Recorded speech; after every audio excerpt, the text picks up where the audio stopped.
Welcome back to the channel, guys. My name is Amit, and in today's video we're going to be talking about 6 different things that you can struggle with after a hair transplant.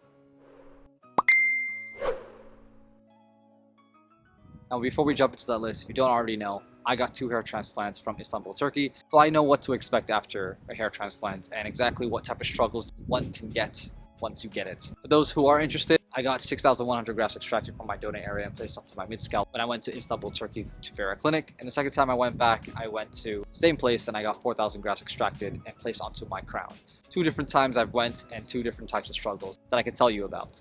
And while a hair transplant can prove as a long-term solution for hair loss, there are definitely times where even after the fact you get your hair transplant done, there are struggles during the post-operative period. It is essential to be prepared and have realistic expectations of what's to come after a hair transplant and be aware of any potential issues. So let's go through that together. Also, be sure to like this video if you haven't already.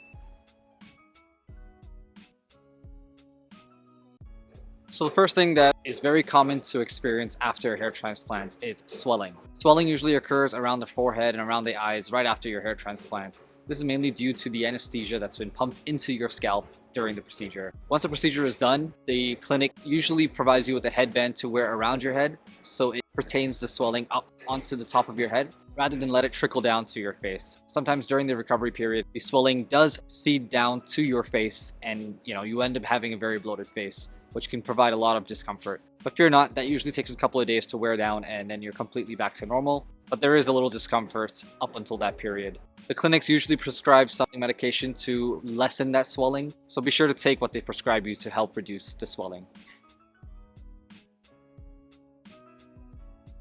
The next thing that can provide a lot of discomfort after a hair transplant is the scabs that form on the top of your head. Now, scabbing is very common. It is part of the process for the first 11 days after your hair transplant, but it is very tempting to keep scratching and taking them off. You have to withstand that and be strong to not touch it up until the 11th or 12th day. That's when you can actually start scraping off your scabs and let your new hairs grow out. Of course, there will always be scabs that come out regardless when you wash your hair. Just make sure you're washing your hair the right way after your hair transplant. If you need any type of guidance on how to wash your hair after hair transplant, I've already made a video on that on the channel. Check that out if you haven't already.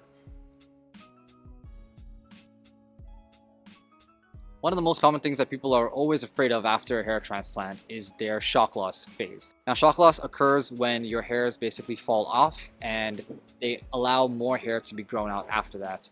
A lot of people don't understand this sometimes and they freak out the moment they see a lot of their new transplanted hairs fall out. But it's all part of the process. It's something that you have to go through in order for the new hairs to come out and to grow fully and more healthy as well. Shock loss is usually temporary and new hair growth always resumes after a couple of months. Patience is the key here, as the transplanted hairs will begin to grow and become more permanent.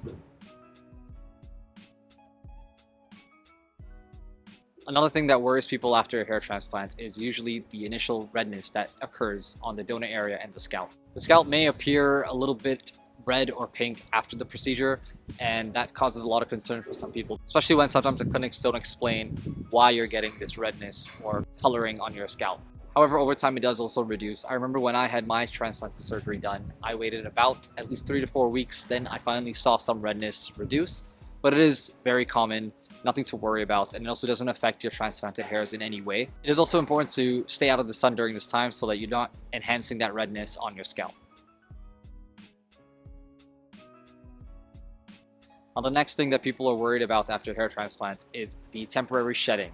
Now, shedding is a very common phase during your hair transplant cycle. When I initially started getting my hair transplant done, I didn't realize the shedding phase was such a big deal.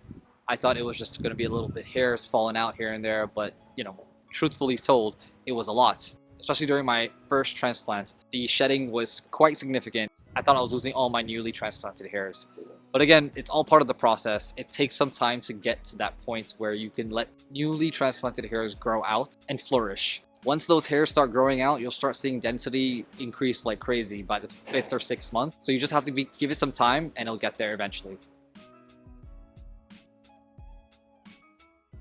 Now, the last struggle that a lot of people deal with after a hair transplant is not being patient enough. When you get your hair transplant done, a lot of people think that, hey, it's immediate results, I'm going to be fine within the next few months. But the truth is that it is not that fast. It takes up to a year to at least see the full results of your hair transplant. Usually by the 6-month mark, you will start to gradually start seeing some hairs grow in the areas that you didn't have before. But by the 8th, 9th, 10th month, you'll really start seeing density come in. Finally, by the 12th month, you should see your near finished final results of your hair. So just remember, just to have realistic expectations of everything that you do with a hair transplant. Although it might be the perfect result for you, but you still will have your hair back, at least some of it.